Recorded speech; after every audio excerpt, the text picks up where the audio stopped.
In the bustling audition hall filled with bright lights, buzzing cameras, and the electric tension of hundreds of hopeful performers, a shy young boy named Caloocan stepped onto the grand stage. He moved slowly, almost cautiously, as if every step reminded him of the heavy life he carried from his distant province. His clothes were worn out, faded from too many washes in river water, and his shoes were barely holding together, thin soles patched with whatever scrap he could find back home. Everything about him reflected struggle, from the way he held his shoulders to the quiet tremble in his hands. Those hands looked like they belonged to a boy who had woken up before sunrise, just to fetch water from the cemon Cowell, a place symbolic of every hardship he had ever known. To the judges and the audience, he appeared fragile, almost invisible, like someone who had learned to live behind the noise of life rather than inside it. When Caloocan reached the microphone, he didn't look up right away. Instead, he took a deep breath, the kind someone takes when they have only one chance to prove their worth. The judges, each of them seasoned, sharp, and hard to impress, leaned forward slightly. They had already seen performers who were confident, polished, and well-prepared. But Caloocan was different.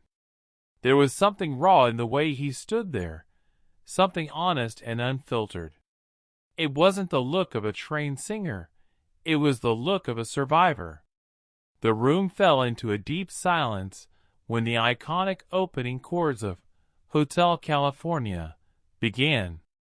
No one expected much from him, not a boy who carried poverty in his posture and silence in his eyes. But the moment he opened his mouth, everything changed. His voice rose gently at first, like a quiet wave brushing the edge of a shore. Then, as he moved into the first verse, the softness shifted into something powerful, something almost supernatural. His high notes shimmered with emotion, and the low ones carried a weight so heavy it felt like he had lived each lyric, not just learned them. People in the audience blinked in disbelief. How could a boy who looked so lost, so exhausted by life, produce a voice that sounded like pure gold? Even the judges were caught completely off guard. The music seemed to lift Caloocan out of his reality and into a space where his pain transformed into beauty. Every time his voice cracked ever so slightly, it didn't feel like a mistake. It felt like honesty, like a small confession of all the nights he had cried quietly so no one else would hear. From the very first line, it became clear that Caloocan wasn't just performing a song. He was finally letting the world hear the voice he had kept hidden while hauling buckets from the cemon Cowell, while battling hunger, while surviving a life many people never see. This wasn't a performance. It was a soul-breaking free. As Caloocan continued to sing, his voice didn't just echo through the studio. It felt like it traveled across mountains, rivers, and every forgotten corner of the Philippines. It carried the quiet strength of Tagaytay's cold winds, the resilience of Valenzuela's crowded streets, and the raw truth of a childhood shaped by survival, not comfort. Each lyric of Hotel California came out soaked in a lifetime of emotion, as if the boy had poured every memory, every scar, and every whispered dream into every single note. This wasn't the polished kind of singing that came from training or lessons. This was the kind that had been shaped by mornings when he woke before dawn to fetch water from the cemon Cowell, a task that reminded him daily of the weight on his young shoulders. His voice carried the ache of nights when hunger was louder than hope, when the thin walls of their small home in Malabon couldn't block out the cold wind, and when he would hum quietly to himself just to forget that dinner was nothing more than rice and salt. Every breath he took on that stage was a reminder of how far he had come, and how far he still hoped to go. The audience could feel it too. Something in the air shifted. What started as curiosity turned into awe, then slowly transformed into a deep emotional connection that wrapped itself around everyone in the room. The judges, Cebu, Davo, and Iloilo, began to exchange glances they didn't need to explain.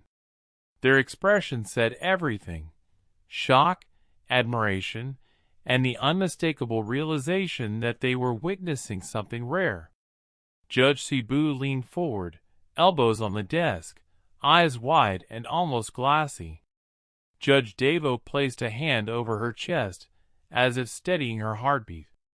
Judge Iloilo, known for being the toughest and most unshakable, had his eyebrows raised, stunned by the raw talent unfolding in front of him. What truly struck them wasn't just Caloocan's voice, it was the truth behind it. Every high note felt like a child refusing to give up. Every low note felt like a battle he had already fought and won. And when his voice cracked slightly during the second verse, something happened that no vocal coach could teach. The entire room felt the pain behind that tiny imperfection. It didn't weaken the performance, it strengthened it. It made him real, human, and heartbreakingly pure. People in the audience began wiping tears from their eyes, overwhelmed by the intensity of the moment. Several stood up slowly, unable to sit still as Caloocan's emotion filled the space like a rising tide. It was as if the boy was singing not just for himself, but for every child who had ever carried buckets from a cemon Cowell, for every dream that had ever been buried under poverty, and for every voice that had ever been told it wasn't good enough.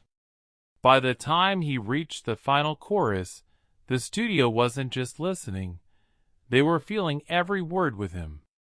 When the final note of Caloocan's performance faded into the air, the entire studio froze as if time itself had paused. For a heartbeat, there was no applause, no whispers, no movement, only the lingering echo of a voice that had just poured out a lifetime of struggle. Then, like a dam finally breaking, the entire room erupted into one of the loudest standing ovations the show had ever seen. People jumped to their feet, clapping, cheering, shouting the boy's name with pride and disbelief. It was the kind of reaction reserved only for the rarest moments, moments that happen once in a decade, moments that change a life forever. Judge Iloilo, the toughest and most famously stone-hearted, was the first to react. With eyes wide, almost misty, he slammed the golden buzzer with a force that echoed like thunder across the studio. The button lit up instantly, and in seconds, a shower of gold confetti exploded from the rafters, cascading over Caloocan like rainfall made of miracles. The audience screamed even louder, their cheers blending with the triumphant music that filled the hall. Caloocan didn't react the way most contestants did. He didn't jump, he didn't shout, he didn't throw his hands in the air. Instead, he froze, his poor reaction showing a boy who had never, not even for a second, believed something like this could ever happen to him. He slowly brought his hands up to his face, trembling as the confetti touched his skin. It reminded him of the dust that rose from the dry ground near the cemon Cowell, the same place he had visited every morning, never imagining that his life would one day bring him to a stage like this. His knees buckled slightly, and for a moment it looked like he might collapse from sheer emotion. Judge Cebu rushed forward first, followed by Davo, and finally Iloilo himself. They surrounded him in a tight, protective circle, comforting him as tears finally streamed down his cheeks. Cebu knelt beside him, whispering that he had a voice the world needed to hear. Davo rubbed his shoulder gently, telling him he wasn't just talented, He was extraordinary. Iloilo, trying not to show too much emotion, simply placed a hand on the boy's back and said, "Caloocan, this is your moment." The confetti continued to fall, sparkling in the stage lights, as if the universe itself was celebrating him. The crowd began chanting his name. "Caloocan! Caloocan! Caloocan!" A sound that shook him to the core. It was a sound he had never heard in his life. Back home, the only things that echoed around him were the splashes of water in the cemon Cowell and the quiet conversations of people fighting their own battles. But here, in this colossal studio, thousands of voices were celebrating him. For the first time in his life, Caloocan felt seen, truly seen. And in that moment, under the glowing rain of gold, he realized that this audition wasn't the end of his story. It was the beginning of something far greater than he had ever dared to imagine.